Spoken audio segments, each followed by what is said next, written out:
Olá, meu nome é Wagner Camilo, sou consultor de impostos indiretos, formado em administração de empresas e contabilidade e palestrante e instrutor de cursos da Thomson Reuters Fiscosoft. Neste curso de hoje falaremos sobre classificação fiscal NCM, nomenclatura comum do Mercosul. Alguns pontos que serão abordados nesse curso: nós temos a origem da classificação fiscal, o sistema harmonizado, a origem do sistema harmonizado, conhecido sistema SH, de nomenclaturas derivadas. Falaremos um pouco da NALAD, NCM, a obrigatoriedade da utilização da NCM em diversos documentos e arquivos eletrônicos, onde são exigidas a sua referência. A importância do correto enquadramento para aproveitamento de benefícios fiscais, o correto enquadramento de uma mercadoria numa determinada NCM, regras de interpretação para a correta classificação fiscal de mercadorias, processos de consulta junto à Receita Federal do Brasil, toda a legislação referenciada e demais informações pertinentes sobre a NCM, multas e as penalidades previstas também na legislação. E terminaremos o nosso curso com exemplos práticos e exercícios do conteúdo apresentado. Com relação à origem da classificação fiscal, é sabido que no comércio exterior, nas operações internas, a identificação precisa das mercadorias comercializadas é de fundamental importância para as empresas. Tanto para as empresas que vendem, quanto para as que compram mercadorias, é de fundamental importância o correto enquadramento de uma mercadoria em uma determinada classificação fiscal.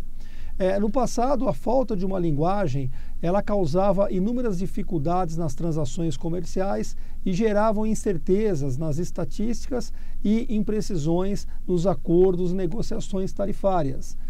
A classificação fiscal de mercadorias ela é importante não somente para determinar os tributos envolvidos nas operações de importações ou exportações, mas também nas operações com produtos industrializados, benefícios fiscais, em especial no comércio exterior, para fins de controle e determinação do tratamento administrativo requerido para determinado produto.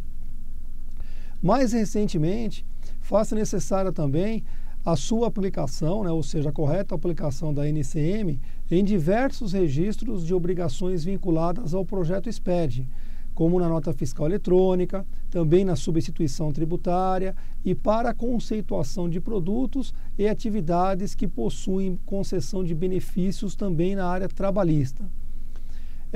A complexidade do sistema, o sistema da NCM, o próprio sistema SH, é um sistema complexo. Não obstante a estrutura da NCM ter uma lógica, uma sistemática, as inúmeras posições que compõem o sistema, que compõem a NCM, multiplicadas pelos desdobramentos, os seus ex-tarifários, dão bem a medida das dificuldades que por vezes interpõem no dia a dia na tarefa de classificação de mercadorias. Identificar precisamente as mercadorias internamente em um país já não é uma tarefa fácil. Imagine então no comércio exterior, onde inclusive nós temos os problemas com os idiomas. Não é apenas uma questão de tradução da descrição de uma mercadoria, mas sim os idiomas diferentes que podem ocasionar interpretações diferentes para classificar um produto. Isso se deve principalmente nas negociações internacionais, nas importações e exportações. Então é muito importante se observar um código, uma nomenclatura, que é o tema que nós falaremos neste curso. Falaremos um pouquinho do histórico agora, do sistema harmonizado, denominado sistema SH, como falamos anteriormente. A falta de um sistema internacional único para designação e codificação das mercadorias, ela gerava no passado inúmeras dificuldades nas transações comerciais, principalmente por problemas inerentes aos idiomas, como nós falamos, Ademais, os países necessitavam de uma nomenclatura uniforme em nível mundial, como uma forma de expandir o comércio internacional. Com o crescimento e evolução do comércio internacional de bens entre os países, tornou-se então necessário realizar uma padronização que facilitasse então e reduzisse a incidência de erros da identificação e catalogação das mercadorias comercializadas. O crescimento do comércio internacional entre os países se verificou principalmente após a Segunda Guerra Mundial, onde alguns países que estavam parcialmente destruídos em função da guerra precisaram se recompor, se reconstruir. Então, as negociações internacionais se verificou bastante precisa, né, com uma quantidade bem maior do que anteriormente. Então, houve a necessidade de se criar um sistema harmonizado internacional. Após muitos estudos, criou-se uma codificação aduaneira única em todo o mundo, denominada Sistema Harmonizado de Designação e Classificação Fiscal de Mercadorias. Alguns marcos importantes, não é tão importante nós gravarmos datas, né, mas só para a gente ter também no conteúdo do curso, vocês terem também no material, alguns marcos importantes ao longo do tempo, né? Inúmeras conferências e congressos pelo mundo ocorreram com o objetivo de estabelecer uma nomenclatura mundial harmonizada, justamente para que falasse a mesma linguagem, que os países pudessem utilizar uma linguagem comum nas negociações internacionais, né? Então, basicamente há 100 anos atrás, olham só há quanto tempo, 1913, nós tivemos o projeto denominado Nomenclatura Estatística Internacional, que foi aprovada na segunda Conferência Internacional sobre Estatística Comercial realizada em Bruxelas. Posteriormente, em 1937, nós tivemos a nomenclatura aduaneira da Liga das Nações, conhecida também como nomenclatura de Genebra. Em 48 e 49, os países da União Europeia elaboraram um projeto baseado na nomenclatura de Genebra, então com o propósito de estabelecer uma nomenclatura a ser utilizada para a aplicação de uma tarifa aduaneira comum entre os países participantes. Nessa época, os países que participavam dos projetos normalmente se davam no eixo europeu, Europa Central, principalmente. Esses estudos ocorreram ali em Genebra e os estudos começaram nesse período e nessa região, né?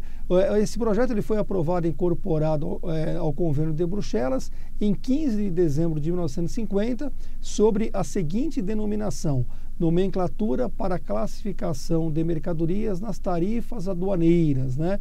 Isso em 1950, após a Segunda Guerra Mundial, que, como nós falamos, houve a necessidade maior de negociação, de comercialização entre os países, né? Posteriormente, ela passou a ser denominada a NCCA, que seria a nomenclatura do Conselho de Cooperação Aduaneira. Já um pouco mais adiante, por volta de 1970, as Nações Unidas e o Conselho de Cooperação Aduaneira e outras entidades internacionais decidiram então elaborar um estudo para a criação de uma nova nomenclatura comum que pudesse atender aos interesses aduaneiros e estatísticos dos países. 13 anos após o início desse estudo, por volta de 1983, após 13 anos, né, o Conselho de Cooperação Aduaneiras, o CCA, que é um órgão mundial de aduanas, encerrou os trabalhos e aprovou o projeto de Convenção Internacional do Comitê sobre o Sistema Harmonizado de Designação e Codificação de Mercadorias.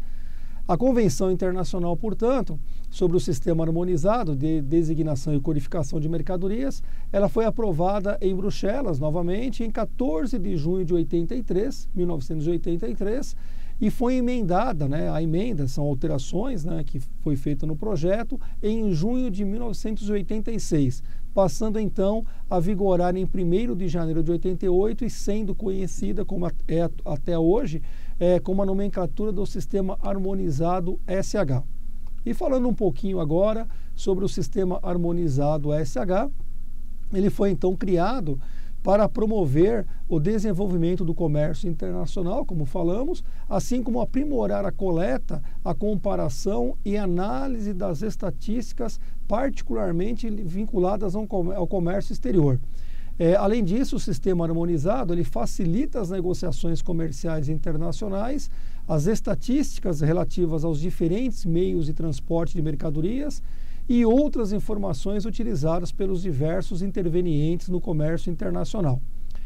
A composição do sistema SH ela é formada por 6 algarismos, os 6 primeiros algarismos é base para o mundo inteiro que utiliza a nomenclatura do sistema harmonizado e permite que sejam atendidas as especificidades dos produtos, tais como a origem do produto, a matéria que constitutivo do produto, a sua aplicação em um ordenamento lógico e numérico crescente e de acordo com o nível de sofisticação das mercadorias. Então a gente vai verificar que a NCM, a própria TIP, quando a gente verifica a TIP, que é originária também da NCM, os produtos que têm um grau de industrialização menor, os produtos primários, de origem animal, de origem vegetal, são os primeiros grupos que aparecem na TIP. Gradualmente, conforme vai crescendo o grau de industrialização de uma mercadoria, também as suas posições, subposições vão crescendo no decorrer da TIP do sistema harmonizado, né? Atualmente, estima-se que cerca de 200 países adotam a nomenclatura do sistema harmonizado, o sistema SH. Poxa, se nós falamos de 200 países, praticamente podemos, de uma certa forma, entender que o mundo comercial, pelo menos o mundo contemporâneo mais atuante no comércio internacional, está presente no rol desses 200 países.